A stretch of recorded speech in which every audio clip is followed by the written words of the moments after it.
And welcome back to the Cover 3 podcast here on CBS Sports. That's Tom Fernelli. That's Bud Elliott. I'm Chip Patterson, coming to you live at youtube.com/cover3. Thanks to all of you that are joining us here. If you're watching a little bit later, one request for you. Smash that like button. If you're in the chat, like so many of our loyal viewers, then welcome once again. Welcome back. And the way that you can join is by subscribing to the Cover 3 podcast on YouTube. Again, while you're there, hit that subscribe, hit that like button. Today, we have some questions from the big old bag of mail, and it's great because we sort of get a new crop every week, and I've seen that from you. Like at the beginning of the week, everyone, they get to work, and what's on the top of their mind? What do I want to hear from the Cover 3 podcast mailbag? Because they fill up on Monday and Tuesday. We get great questions, and then we get to tackle them here at the end of the week. You can go leave us a 5-star review, and in that review, you put your question. We will add it to the big old bag of mail. That is where today's mailbag questions come from. We begin with a little bit of news and notes, and I think that the headline itself is probably not as interesting as the conversation around Michigan football, because the news is that Jim Harbaugh has agreed to a new contract with Michigan. This comes after initially taking a pay cut before the 2021 season, and then, of course, delivering the first Big Ten championship since 2004, a college football playoff appearance, and beating Ohio State for the first time in the Jim Harbaugh era.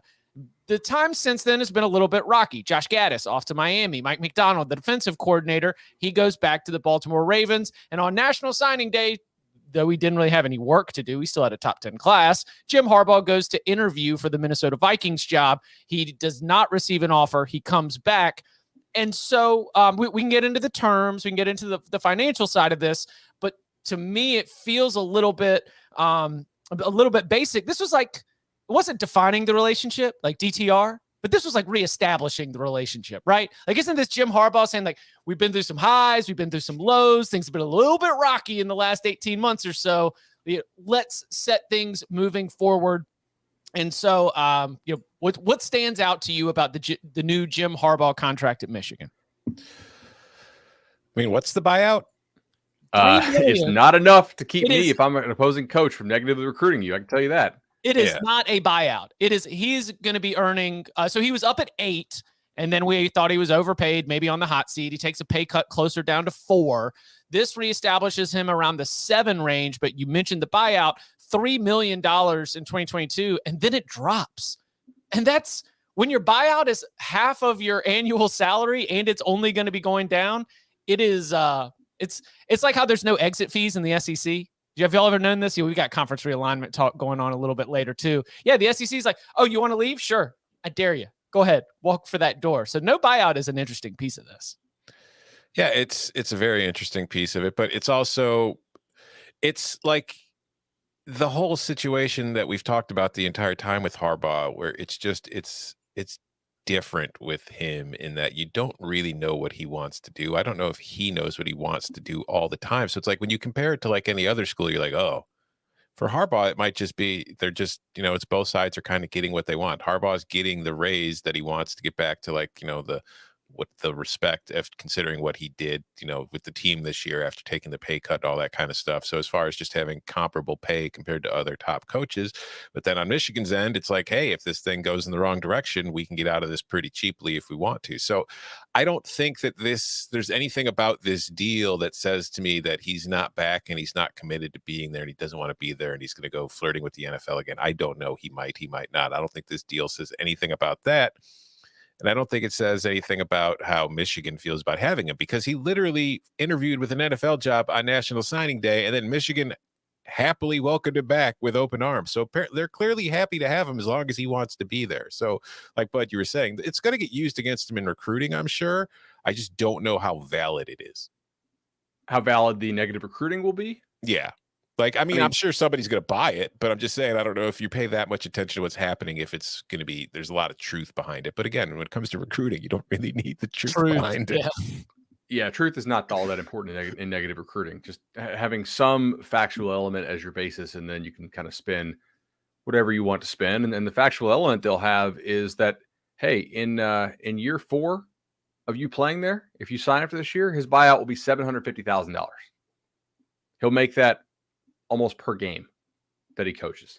Do you right? think So that's more like the idea that he could get fired? Is that what you're selling on the negative recruiting? no, Or I'm is saying for him to leave, right? Mhm. That's what he owes the university.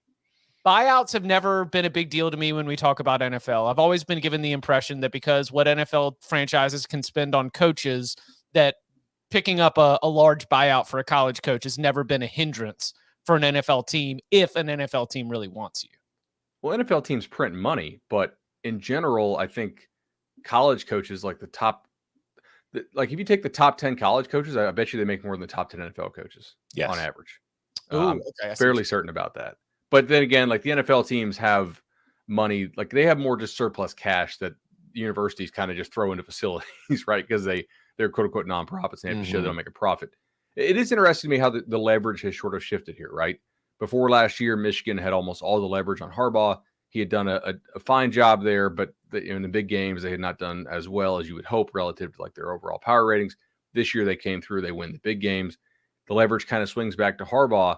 And I was expecting him to get more as far as a base salary, right? But he got 7 million, so 7.0, which is good, obviously. That's not top 5 compensation, I'm fairly sure right now when Luke Fickell at Cincinnati is now making over 5. And you got to assume Baylor is probably paying Aranda, I mean, I would guess 6+ given how much money Baylor has. So maybe maybe he negotiated for the lower buyout, right? Like there's no way Michigan would stick him with that buyout for on his end in exchange for nothing. So maybe he's like, hey, I'll take a little less money to have a little more flexibility. It's not me reporting that. I'm just trying to figure out how this buyout ended up this low. And then I said, oh, okay. That number of compensation does not start with an 8 or a 9 or a 1.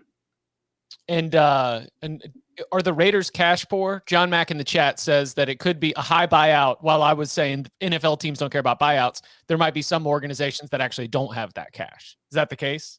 Based on y'all's understanding? I don't know. I have a hard time believing any NFL NFL franchise is cash poor, especially one who just moved to Las Vegas in a brand new stadium. Maybe they're not as liquid as they want to be, but I don't think if the Raiders needed to pony up a couple million to buy out a coach, they would really not struggle to do that. So according to MLB commissioner, though, it's Oh, better it's to true, put your yeah. money in the stock market than to own a Yeah. Major League Baseball team. That is always will always be my favorite thing about professional sports and the college athletic departments about how, oh no, we're not profitable. No, sir. No, we're actually losing money. That's why we do this. It's just for love. It's not the money. are we gonna when's the lockout over? I don't know. Lockout corner. As soon as all those poor billionaires who own the small market teams can just scrounge up a few more pennies to pay the players. Yeah, because isn't it there's all the mid-market teams that are getting all of the cash off the revenue sharing, but then not spending it on their roster, and then they're crying poor. Yeah. MLB teams in small markets were the original NFTs. I like that. Coca brings up an interesting point about the age in the private chat here, producer Coca. He says, hey, Harbaugh turns 59 in December. Only 6 NFL coaches are 60 or older. His brother will turn 60 in September. So that'll make 7. Did he miss his window for the NFL? Oh, maybe. It's Yeah, possible that that's a good this was it. We are seeing, I mean, coaches at both the college and NFL level, we're seeing it skew younger and younger every single year. Also, Clayton Sewell in the chat says that the average top 10 NFL coach salary is $8.4 million, and the average top 10 college football coach salary is $7.8. But I don't think that includes private universities, which really need to be included in this. So what about the rest? There is also contracts and jobs that have to be assigned and solidified for the future at Michigan. I don't think we'd really broken down. Sharon Moore and Matt Weiss are going to be our co-offensive coordinators. They will share play calling duties, and Jesse Minter is going to be the new defensive coordinator for the Wolverines. I have only as much like research as I did after this news was announced. I don't have a lot of background on these guys, and I truly don't know what to make of the hires in terms of it being a plus value or something that's not impressive. I'm totally neutral on this. I am judging all Michigan coaching success now on the man in charge. I'm putting all this on Harbaugh moving forward and what he can do to be able to organize and put together a team in a big season with it, where I don't think the expectations are going to be lowered, even though I think that our ratings would be lowered. And of course, we've had some concerns about the team personnel-wise, defensively, that we've already mentioned here on the podcast.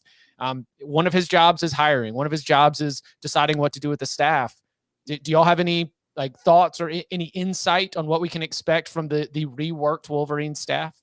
I mean, I don't know much about the offensive coaches and what they're going to do because we haven't seen them do it, but they're internal promotions. So it's not hard to figure out what kind of offense they're going to be running. For me, I think Minter is, I mean, he was at Vandy last year, but he's also spent a lot of years with the Ravens. And I think that he's kind of along the same, I think it's going to be very similar to what Mike Macdonald was doing. I think there's a lot of the same kind of principles in what he tries to do defensively that Macdonald was doing, which is probably what made it so attractive to Michigan. And that way there won't be like an entirely new defensive kind of playbook brought in. It's going to be mostly the same look.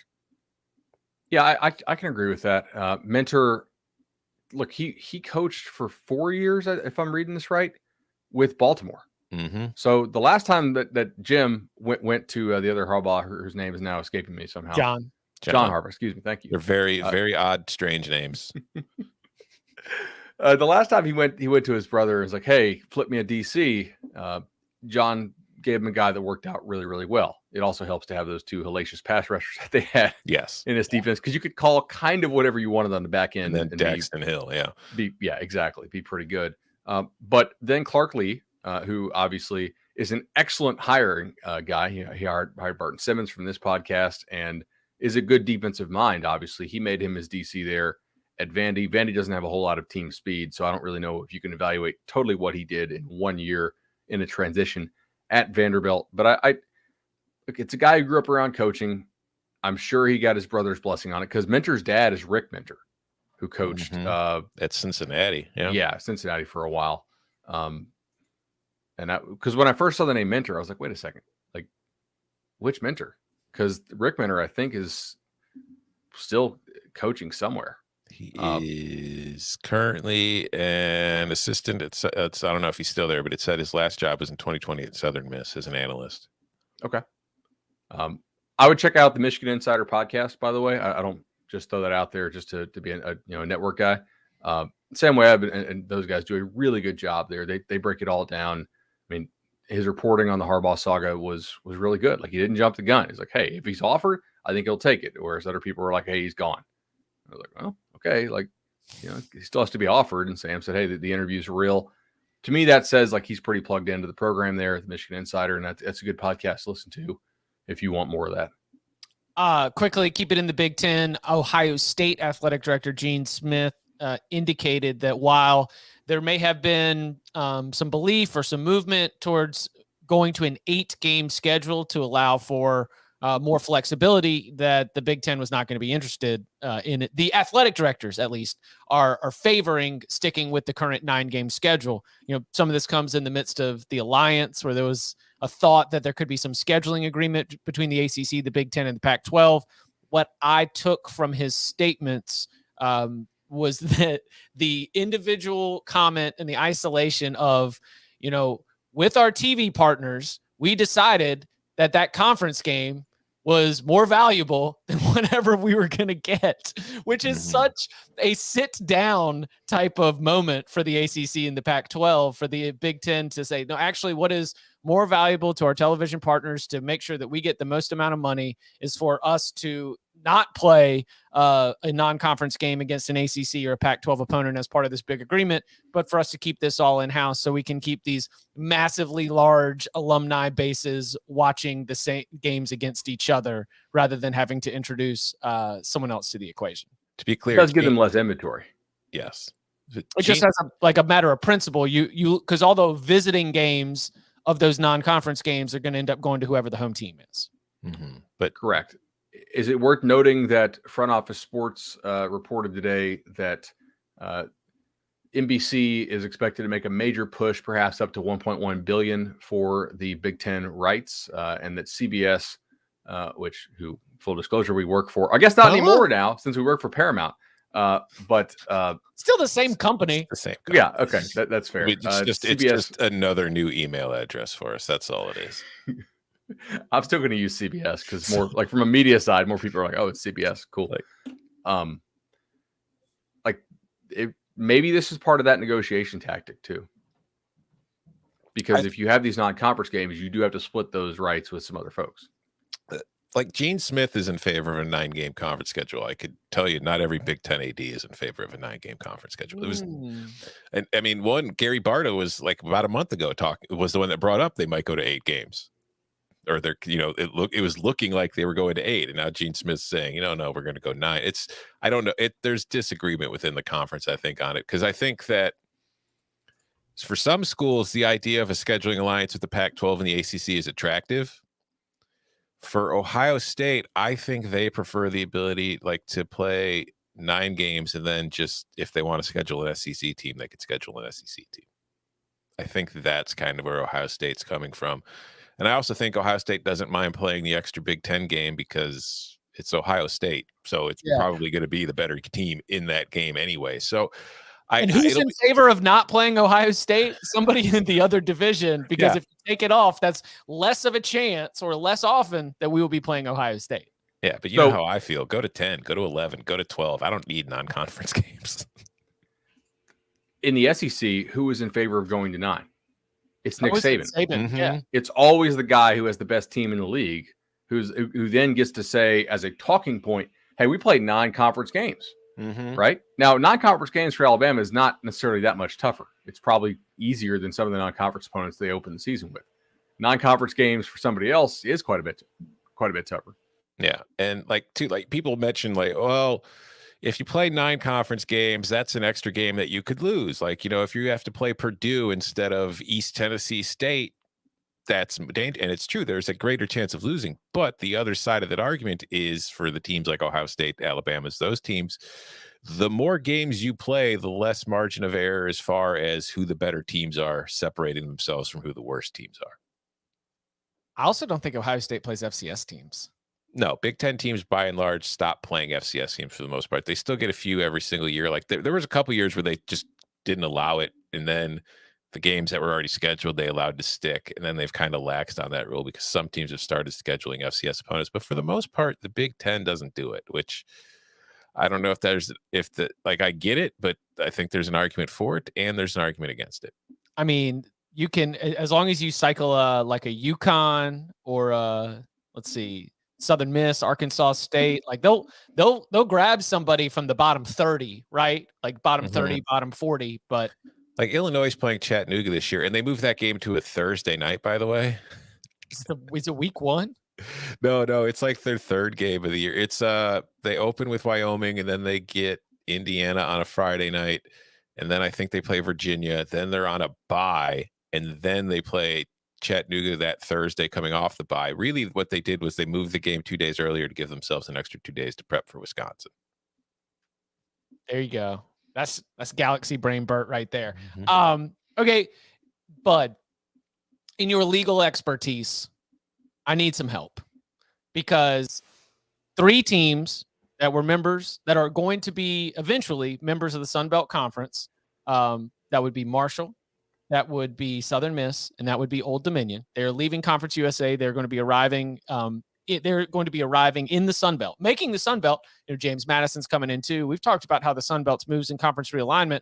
We're going to make it a pretty strong conference with a stronger position in football probably than they are right now.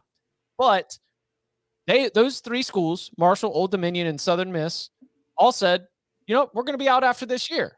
Now, the Conference USA bylaws suggest that they need to be out. They need to be in for at least 1 more season. So this is an early exit. This is a planned early exit for these 3 schools. The Conference USA League office even released a league schedule this week with those 3 schools on it for the 2022 season. So the Sun Belt and the Conference USA are currently disputing whether or not these schools will be playing a conference season in one league or the other. Now, Conference USA has indicated that it will, quote, exhaust all necessary legal actions to ensure that those 3 schools, Marshall, Old Dominion, and Southern Miss, are going to stick around to participate this fall. We had exit fee fights with Maryland's move to the Big Ten, lawsuits in competing counties and competing states. We saw that drag out for a very long time. But this is a rapid exit. Do you believe that this is going to end up causing any kind of like weird headaches going into the fall season? Like what's the legal angle on this when Conference USA says it's going to exhaust all necessary legal actions? Sure. So CUSA basically put that schedule out, in my opinion, to help its claim that the 3 schools leaving would do irreparable harm. And they could try to file for an injunction to prevent those schools from leaving for the Sun Belt. However, I think because it's inevitability that they will leave and that the remedy is already largely provided for with the exit fee in that deal, I think it's, in my legal opinion, I think it's unlikely that the courts would grant them an injunction, most likely. So they're probably not going to get an injunction. If I had to guess on this, I think that, and look, the remedy and the almost certain outcome of this is settlement. And courts are not really in a big rush to throw out injunctions when clearly like the remedy is, one, kind of already contractually stipulated, and number two, almost certain to be a settlement. So I think you'll see those schools in the Sun Belt this fall. Now, if you were a lawyer for the CUSA, would you recommend that they do it just so that way you would get paid for it? Yes, 100%. Yeah, we're gonna. I would throw out 5 or 6 legal theories, of course. Exhaust all of them. I will find a loophole. All it cost you is $150,000. Exhaust all necessary legal action has to be the worst thing for you to hear from your attorney. So wait, you're going to read all the big books. Yep. You're going to go into that office with all the thick leather-bound books, and you're going to read them all and charge me $500 an hour for them. Yeah, you see those. There's also, you see those 500 leather-bound volumes. 3 of them are real. There's kind of a leadership principle here too, right? So CUSA's leadership screwed up, and they were not proactive. And CUSA for a while was a better league than the Sun Belt, and then the Sun Belt came and largely just outmaneuvered them. And so now CUSA's leadership has egg on its face. And if you follow like any lawsuits against, fire departments, police departments, municipal boards, a lot of things like that, they very rarely, like school boards, they very rarely want to settle, at least initially, because settlements look bad to the voters, to your constituents. Hey, like we're admitting we did wrong. If you go to court and you lose, you can sort of defer to the crazy jury system with their ridiculous verdicts. Like there's a randomness element to that you can kind of pass the buck to, unless the details of your case are really, really bad that you don't want them out there in court. And that, in that case, settle. But there is sort of a thing that leaders of organizations do to sort of pass the buck on their failures in leadership or whatever they did that would make them liable for something. And I think you could see that at play here, right? CUSA is saying this with its chest. They're being pretty loud about this. And I wonder if it's not like, hey, we screwed up. We're going to try to make it look like we screwed up a little bit less. Yeah, and the context here also includes that UTSA, FAU, North Texas, Rice, UAB, and Charlotte are all going to be leaving for the American Athletic Conference. Now, they have pledged that they're going to stay through 2022, but then they're going to leave after the 2022-2023 academic year. So this is very, very much a period of transition, and not necessarily in a good way for Conference USA. Yeah, they're losing a lot. This is like I don't know. Did they announce who they've added? I can't remember. There's a few more FCS schools they're adding, correct? Correct. James Madison? No, they got to the Sun Belt. No, they got the Sun Belt. But I feel like, Conference USA is kind of in a position where it doesn't have anything to lose at this point. So it's kind of got to try. Or left to lose is probably the better way to put it. 4 new members for the start of the 2023 season. Liberty, Jacksonville State, New Mexico State, and Sam Houston. Oof. Yeah. Mm-hmm. Hey, you got some. Yeah. Sam Houston. Hey, Yep. Good program. For sure. Bearcats make deep runs in the FCS tournament. So not denying that. Just good luck with that. Coming up on the other side, we are going to open up the big old bag of mail, including bringing back a familiar topic about blue bloods. Next. Paramount Plus is a mountain of entertainment. This is wagon trains, patrol cars, and starships. Let's fly. This is live sports, exclusive originals, and a mountain of entertainment. The dream is coming true. Paramount Plus. Stream now. One of my favorite off-season conversations that we had last year was trying to define what blue blood meant in college football. Where do we draw the line? Do we lean heavier on the historical value, the precedents, the championships in the past, or do we need to look at the future? And it was a very good and entertaining discussion. And this brings something back. This is from Go Tigers 478. I always love the intros and the way you cover almost everything about the sport. There was so much about college football I didn't know before listening to this podcast. I have a pair of mailbag questions. Good luck, Go Tigers. Congratulations, Go Tigers. We're going to hit them both. Number one, how long do Texas and Nebraska need to keep losing to no longer be considered blue blood programs, or do you think it has already happened?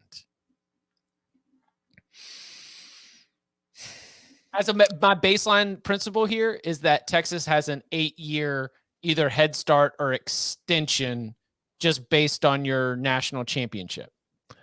Like a 2 recruiting cycle or a 8 to 10 year kind of wiggle room because of, or even like in 2009, like we have not seen Nebraska reach the points that Texas reached in 05 and 09 in the 21st century.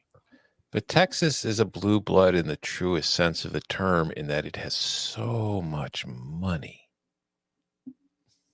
And it's not going to not have a ton of money at any time soon. You know what I mean? Yeah. So it's like it's always, whether they're winning enough games or not, there's always going to be the potential where you could win there. Nebraska, I'd say you got about 5 more years unless to really kind of start showing something.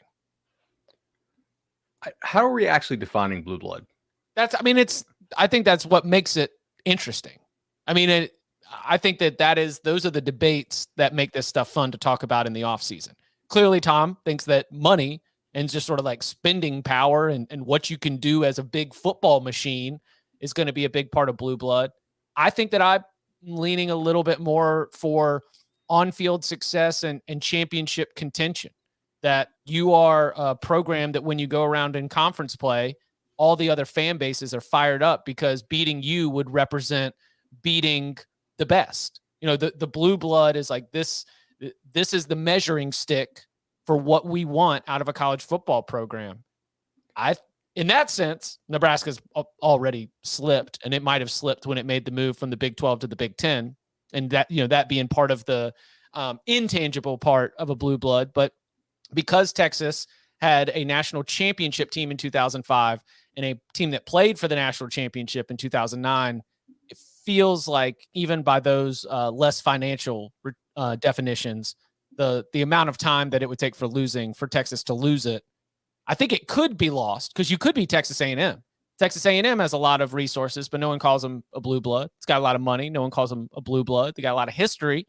But so Texas could become Texas A&M in the SEC. It's probably one of the risks that you make in terms of, what you are in the sport of college football. But I think Nebraska, to your point, Tom, clock's ticking for us to, really feel like this is one of the iconic programs of the sport. Yeah. A&M. Go. Well, A&M has some history, kind of like Iowa State has some history in that they're old, but they never won anything. Mm-hmm. So I kind of look at it, I guess, if we're making our own definitions of, hey, does your team draw really big ratings? Or as Chip said, like when they play an away game, do people still show up to watch them because of the name? Pretty much regardless of how good they are that year. People still go nuts for being Texas, and Texas hasn't been good for quite a while. Nebraska still draws pretty damn good TV ratings, and they haven't won a damn thing, in the lifetime of current recruits, at least. When did Minnesota stop being a blue blood? Was that by the 70s? Like when did Pitt stop being a blue blood? Post World War II. Okay. Like when did Pitt stop being a blue blood? 70s. I would say. They were still pretty good. Like we won a national title in 78? Yeah. So did it take to the mid 90s? Yeah. Okay. So that's 20-ish years, but not only like 20 years post national title, but they also like they went a quarter century without really doing much else. You know what I mean? Like there weren't a whole lot of other good Pitt teams in the late 80s, early 90s, if I recall. Could be wrong on that. I'll Google it later and then probably not issue an apology. So like Tennessee's, if we use like, I don't know if Tennessee was ever really a blue blood, but if by that clock, Tennessee winning the 98 title, your blue blood pass is expired. Like 30 years is Yeah. maybe. Yeah. Yeah, 20 to 30. I mean, again, the lifetime of a recruit or the lifetime of a current senior, even you could say 23, 24, 25 years. We'll get with super seniors. No, seriously, but it's a quarter century has got to be considered like more than enough time to be able to turn the page on that. If you do 30 years, it makes it very likely that the parent of the current recruit did not like see and remember your last title season. Mm-hmm. And to go backwards a little bit, not to stir up the hornet's nest again, but just kind of this, I think this is important because I think Nebraska is a good example and Texas is a decent example because it's moving conferences. Like I was, when we were talking about Oklahoma on Monday's show, we caught a lot of flack for our thoughts about it. And me specifically saying that Oklahoma is still in that, denial phase of the breakup. But I got a lot of heat from the Oklahoma fans talking about how successful they've been and how they'll be fine moving conferences. And it's like, I subscribe to the idea that the past is the best predictor of the future. But I don't know what that past means when you completely change your environment, because all of Oklahoma's past has been in the Big 8, the Big 12 against those schools. That's where all your success was. We don't know how that's going to translate when you move to the SEC. And a great example of that is Nebraska, because guess who else was a dominant program in the Big 8 and the Big 12? Nebraska. Guess what's happened to Nebraska after moving to the Big 10 West? And the Big 10 West is not the SEC, folks. So that's not to say Oklahoma or Texas have the same fate awaiting for them. It's just that you don't know, because your past doesn't mean anything once you change your allegiance in your conference, because you're playing a brand new set of teams. And I think that would fall into that idea that I mentioned of your arrival on campus is something that is big, like that is something where everyone is like, this program is coming. This is our opportunity to show that we are the best. And when you're in the Big 12 and Oklahoma's coming to town, that is what they get fired up for. And I think in conference realignment, great point, Tom, that is going to be something that makes your arrival a little bit less impactful and does damage your brand and sort of the power of it just a little bit. And by those measurements, Nebraska might have already lost it, because like when Nebraska first joined the Big 10, it was kind of cool when it's like, you'd see fan bases get pumped up like, oh, we're playing Nebraska, And Taylor Martinez, man. Yeah. He got him the Big Ten title game. These days, most of like Big Ten like fans are going up and down their schedule. They see Nebraska and they're like, oh, there's a win. Yeah. That is not blue blood. No, that is not blue blood if other opposing fan bases are chalking you up as a W. All right. So second question here. Of the teams with multiple playoff appearances who did not make it this year, which do you think will be back again in 2022? Those teams are Ohio State, Clemson, Notre Dame, and Oklahoma. We remember this was the first visit for Michigan, first visit for Cincinnati, all of the visits for Alabama, and the second college football playoff appearance for Georgia. So of Ohio State, Clemson, Notre Dame, and Oklahoma, who do you think will be back in the college football playoff this season? Ohio State is the incredibly easy answer to this question. Oh, I think you should have multiples, or at least be considering multiples. I just think that's a more interesting question if we eliminate Ohio State, because I think that we're all going to think Ohio State's the most likely, right? Correct. I thought the same thing, like Ohio State or the field. Yeah. I feel like if we discuss between Clemson, Notre Dame, and Oklahoma is where this gets more interesting. So Clemson, Notre Dame, or Oklahoma, who do you have more faith in? Who does Clemson open with? See, that's the thing, because there's so much change in all three of those programs, and that both Oklahoma and Notre Dame have new head coaches. But while Clemson still has Dabo, they've got new coordinators on both sides of the ball. So there's tremendous turnover with both. I would probably still go with Clemson, though, because I feel like you either move on from DJ because you've got a better option or DJ improves, but it's just the rest of the ACC. Like, I don't think Miami's going to make a huge leap right away under Mario. I think North Carolina is probably going to regress a little bit. I think that Pitt, after losing Kenny Pickett, I know that they had Kadon Slovis come in, but I don't think Pitt's going to be as strong. So I just don't know what other program is really ready to kind of take the reins over this year from Clemson. So I do feel like they're at least best positioned to rebound and win the ACC, which would be a good path. Whereas I don't feel like Notre Dame still has to pretty much be damn near perfect to do it. And then Oklahoma, like the Big 12, I think they're still the best team in that conference, but we don't know what they're going to look like just yet. Clemson plays at Notre Dame late in the season. That's going to be a big one to determine this. And Notre Dame also plays at Ohio State. The fact that Ohio State and Clemson are on Notre Dame's schedule has me eliminating Notre Dame, especially with that perfection requirement. Yeah. My answer is Clemson. The one that I've got the least amount of confidence in, either good or bad, is, hey Sooners fans, it's Oklahoma. I have no Oklahoma could win clue. The Big 12. Oklahoma could go 8-4. I don't know. It's a huge variance team for me. Oh, I think I have Oklahoma second and Clemson third, and Notre Dame. I have the third place closer to the first place, which is to me like obviously Ohio State, and Notre Dame is like.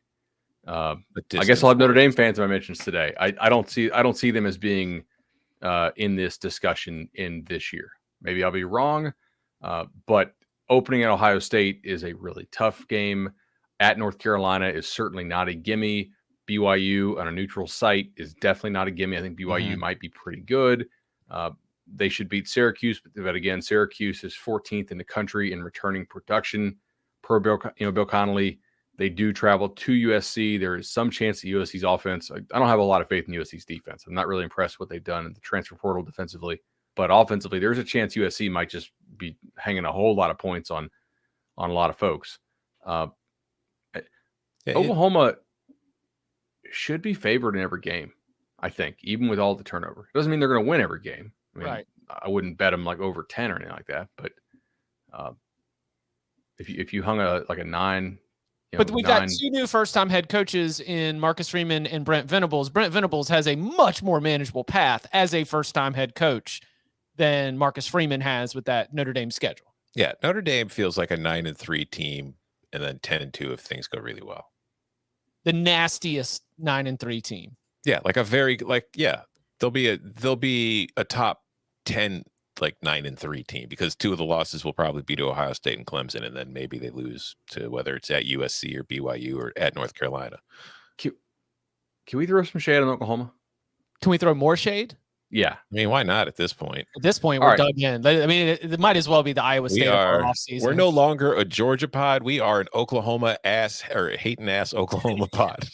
Man, those fans are passionate, and I love it. And you guys helped me pay my mortgage with your passion, and we really appreciate it. So, look, I stand by what I said about Oklahoma. We don't know how the head coach stuff's going to work out. That's why I really hate doing coaching grades, but y'all love them. And this is why we do them, because it does engagement. Like I've had to mute 3 or 4 threads now just because you get like the same people. There's one guy tweeting me like the same graphic, just with a slightly different letter on it, like every hour. Now, one thing I want to point out that I've seen here that we did not get to is that a lot of Oklahoma fans are assuming that their recruiting will get better when they go to the SEC. And the example they're using is largely Texas A&M, which is a valid data point, but it is just one data point, right? Other teams who have gone to other conferences and seemingly moved up, their recruiting has not necessarily gotten better. Has West Virginia's recruiting gotten noticeably better relative to talent level? No, not necessarily. And so I do think that there is a chance that they are going to be in it for more prospects who may only consider schools in the SEC. Geographically, they're not really well suited to recruit the SEC. And if they start losing more like an average of, let's say, 3.25 games a year, right, as opposed to their current where they lose generally 1 or 2 or occasionally 0 in the regular season, that will also start to affect your recruiting too. So yes, you may get a bump for being in the SEC in name value, but if your season performance does not keep as what it was, that decrease in season performance could equalize that bump to where you're actually not recruiting at much of a higher level in the long term. Let's keep it. Next question here is from Allie. Allie says, love the pod. What is y'all's opinion on some of Marcus Freeman's hires at Notre Dame in the offseason carousel? None have been emergency pod worthy, but after initially expecting continuity, Freeman has had to hire almost an entirely new staff while fending off interest in Tommy Rees. I know Bud made a quick remark on Chancey Stuckey at wide receivers. Anything there? McCullough at running backs. Here he stands. Harry Heastand. He stands, returns at offensive line, Al Washington at defensive line, or reportedly not official as of today. I think it is official or should be soon. Al Golden as Notre Dame's defensive coordinator. I think I saw in the chat earlier, we probably need to add to this discussion is Al Golden going to wear the tie? Is Al Golden going to rock some nice blue and gold tie, sweating through that white shirt as Notre Dame's defensive coordinator? I mean, it's not just the tie. It was how sweaty he looked in that South Florida environment. That dude has got the shop back out. He looks like he works at Enterprise Rent-A-Car. He's trying to get that car clean for you. He's also the guy giving you your papers, asking you want to buy the insurance. All right, hey, today I got the Honda Pilot here, and I got the Camry. Which one do you want? All right, sorry that the car you reserved, it's late coming back. I desperately wanted Al Golden to be in one of those Enterprise Rent-A-Car commercials. You know, like, hey, we'll pick you up, because he looks like he works at the Enterprise counter when he wears that sweaty ass tie down there in Miami. We did Photoshop him with the keys one time back when I ran Tom Hawk. But it was, I like Chancey Stuckey. I think that's a really good hire. I think Baylor was probably pretty annoyed to lose him. And a lot of Notre Dame fans were not happy about that hire because they'd never heard of him. But I do think, guys, like, fans fall in love with a specific coach that they think they're going to hire. Yeah. Largely on the basis that the person at 24/7 Sports who does the reporting says, hey, this is a potential candidate. And then they Google him a little bit. And some guy they never heard of yesterday is now their favorite. Yep. And so they're like, oh, we didn't get the guy we wanted, who I don't even remember who it was now. Like, isn't that also how a lot of fans do signing day? Yes, 100%. Mm-hmm. He's one of us. We like him. He's great. This guy didn't want to come here. He didn't have the grades. Let's be real. He's just not smart enough to get into our school. But so what do we think about Freeman's staff? I think, honestly, by and large, I'm good with it. The Al Golden one that was the biggest eyebrow raiser for me, in that it's like, I don't know if I just can't get over, like we were talking about, the optics of him just sweating through all his shirts in Miami, because, like, he did a very good job. He was the defensive coordinator of Virginia from 2001 to 2005. He was good there, but that's what got him the Temple job. And I thought he did an excellent job at Temple, and obviously so did Miami. And that's why I hired him. But, like, ever since Al Golden left Miami in the 2015 season, he's been coaching in the NFL, and he has not been a coordinator. So there's some question marks to me there about, he hasn't been at the college level, and he hasn't been calling defenses, and the college game has changed quite a bit since 2015. Now, obviously, a lot of those changes have followed to the NFL, so it's still a lot of the same things, but it's not the same thing. So it's going to be interesting there. We'll see how much actual play calling he gets, or if Marcus Freeman's still much more involved in the defensive side of that. But I also think that as far as recruiting goes, what's that side? Golden's background, he's from New Jersey. He went to Penn State. I think that Notre Dame has always kind of prioritized that region of the country. So I think as far as the recruiting angle, I think Al Golden's going to bring a lot from, like, that area of the country. And he's also probably still has some ties in South Florida, though depending on how they feel about that time in Miami, he may not be as welcome as he might hope to be. Yeah, he was a weird cultural fit at Miami, and came to Miami at a very difficult time. They were still under some pretty serious sanctions, and I don't really think that Miami was as patient with him. And in fact, if I recall, weren't they not upfront with him about what they knew was going to be happening? And I think that his side kind of leaked that. And this is going on more than a decade ago now, but I think that got kind of leaked of, like, hey, Golden's kind of pissed that Miami probably knew this stuff was coming down and they didn't tell him. If you look at his career coaching record, right? So he played for Penn State, and then he was at at UVA, and then came back and coached at Penn State, and then coached at UVA again, which is Al Groh, who is a Saban guy. And then, Temple, he did his own thing. And then he goes and coaches for 4 seasons for the Lions. I believe those were Matt Patricia seasons. So that's more Belichick, Saban system Yep. defense. And then I don't know who the Cincinnati Bengals defensive coordinator is, but he was their linebackers coach this past year.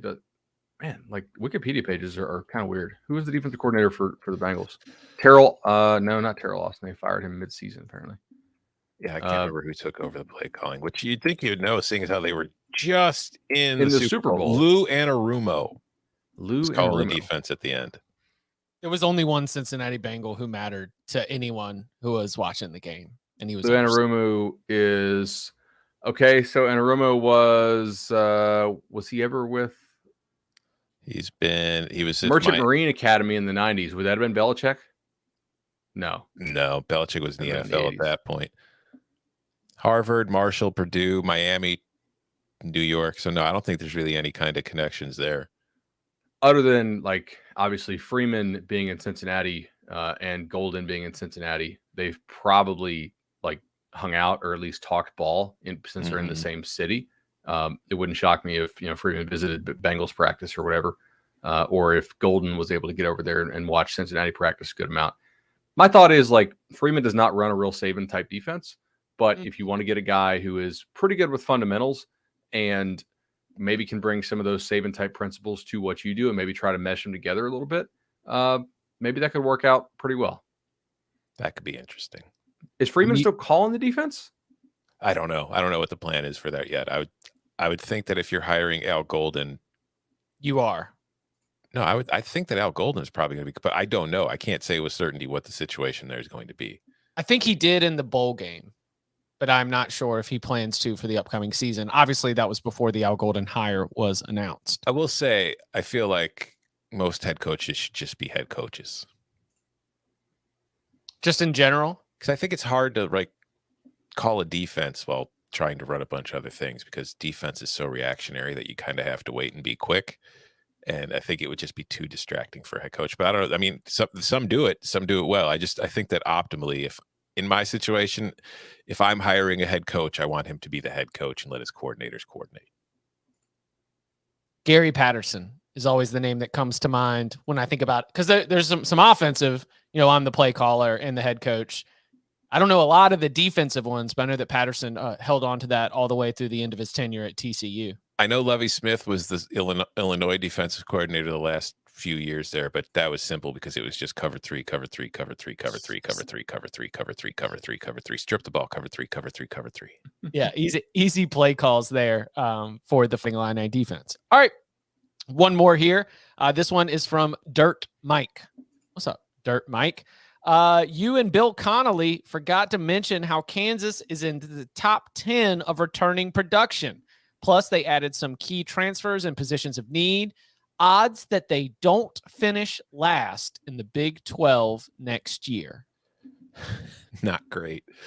I think here's the thing. I think Kansas is going to be better this year. I think that there were those kind of signs last year when you watch it. That was a team that was improving as the season went along. And I think that they made the right hire, and I think that they're heading in the right direction. It's just, I think the gap between them and the next worst team in the Big 12 is still pretty significant and not the kind you can make up in one season. And if you look at their schedule, their non-conference is Tennessee Tech, which we can't just assume they're going to win, at Houston, and Duke at home. And then in Big 12 play, which is what's going to matter, West Virginia's on the road, Oklahoma and Baylor are on the road, and Texas Tech and Kansas State are on the road. Oklahoma and Baylor, you're probably losing anyway. But West Virginia, Texas Tech, Kansas State, those are the teams that you're kind of going to be competing with for, 9th place or whatever. So to have to play all of them on the road, that's really going to impact your ability to not be in last. That said, you might win 1 or 2 conference games this year, but you'll probably still finish in last if you do. Yeah, this is kind of like how we talked about how Vanderbilt is the most improved team in the SEC, almost certainly. And yet it might not show. Yeah, there's still a 70-team gap between them and the next best team. I mean, obviously power ratings are not the be-all end-all in February, but if you look at Connolly's stuff, he has Kansas at 115th as by far the most improved team in the Big 12. and West Virginia at 66th. So the issue here is you play a round robin. So you like in leagues that don't, you have a chance to duck somebody, and maybe you don't have to play in Oklahoma or whatever. But in the Big 12, you play everybody, so nobody's ducking anybody except you. Unfortunately, get the worst end of it because you don't get Kansas does not get to play Kansas. Everybody else gets either a freebie game or a game that you don't have to play your A game to win. So I think that I was looking at it as it was a 2-game difference. Basically, does Kansas's returning production mean enough to make up the 2-game difference between the other teams in that bottom tier, Texas Tech, TCU, and Texas? Yes, those were the teams in the next bottom tier in the Big 12 standings this past season. But are you going to be able to make up those 2 games against Texas Tech, against a TCU? You mentioned West Virginia. They were 4-5 last year.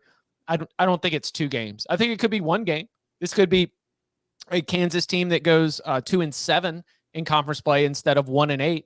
But I don't see it being to the point where you're going to get obviously the Texas win was not fluky. It was a great win for Kansas football. But to imagine that they're going to be able to repeat that, I think is a tall order. They can get a Texas Tech, TCU, West Virginia. Maybe they do catch an Iowa State, a Kansas State.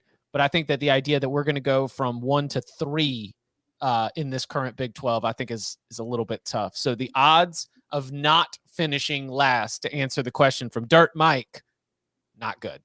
We spent more time talking Kansas football on this National College Football podcast than I think most Kansas podcasts spend talking about Kansas football. I'm almost certain about that. I mean, what do you think the Kansas podcasts are talking about right now? Not football. Not football.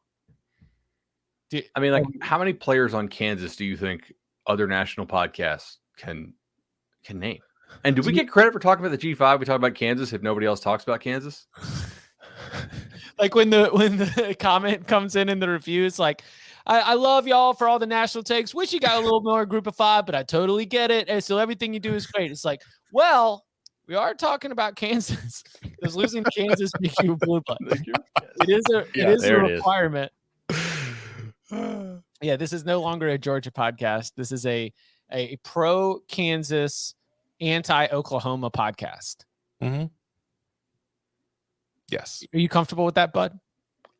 A pro Kansas, anti Oklahoma podcast. I mean, at least through March Madness. Is Kansas good in basketball this year? They are excellent in basketball this year. All right. They almost always are. They were on that list that said where there's 7 or 8 teams that have what it takes to win 6 games in the NCAA tournament. Kansas Jayhawks are on it. Yeah, now, I've got Kansas at 14-1. You have Kansas? At 14-1, yeah. This is what the listeners want. I've got Kentucky at 14-1, Arizona at 14-1, Kansas at 14-1, and that's it. Yeah, freebie for the live viewers right here. Oregon State being a 24-point underdog in a game that's going to be tipped to the afternoon local time is preposterous. This is a conference game. Come on. That's also, didn't Oregon State reach the Elite 8 last year? They did. Beaver Fever. Yeah, you can't Beaver Fever was on fire. Oh yeah, they did. You can't. They were hitting I think Oregon State in the NCAA tournament last year shot 70% from 3 throughout the entire thing. Turned every game into a rock fight, played really good defense. And Wayne Tinkle got a $17 million extension out of it. And knew how many games they've won this year? 3. Do you know how many games they've won in the 2022 calendar year? 0. And we're going to ride with them plus 24. Hell yeah, we are. Daggum points. You don't just walk into. Actually, no, they're playing it at Arizona, so never mind. Yeah, you might get boat raced in the McHale Center, but yeah, you could 24 is too many daggum points. We are principled here on the Cover 3 podcast. Ken Palm's got Arizona by 29. So because it opened at 26, and there's too many other people no, we can't stand for this. Let's go. Are the power ratings for basketball this year as jacked up as they were in 2020 for football with all the COVID misses and stuff? No, they're pretty much what they should be. So, although the funny thing to me, we're getting way in the weeds here now, is what Providence is ranked 8th or 9th, Chip, in the country? Yeah, in the AP poll. The AP poll, they're 8th or 9th. Yeah, one of the two. 10. Ken Palm's got him 44th. Yeah. And the luck rating They were number one. They might have dropped to number 2. They still are. No, they are still number 1. I'm looking at it right now. Yeah. It's fun. So I like handicapping college basketball. New stuff. Anyway, that ends the college basketball corner here on the Cover 3 podcast. Go listen to the Eye on College Basketball podcast with Gary Parrish and Matt Norlander. I'm a regular subscriber, listener. I do enjoy it, and they do a fantastic job covering the sport. And it is going to be must listen through all of March Madness, and really even starting now. They get you covered 3 times a week. You can follow him on Twitter at Tom Fernelli. You can follow him at Bud Elliott 3. You can follow me at Chip_Patterson. Gentlemen, thank you very much. Forza Napoli.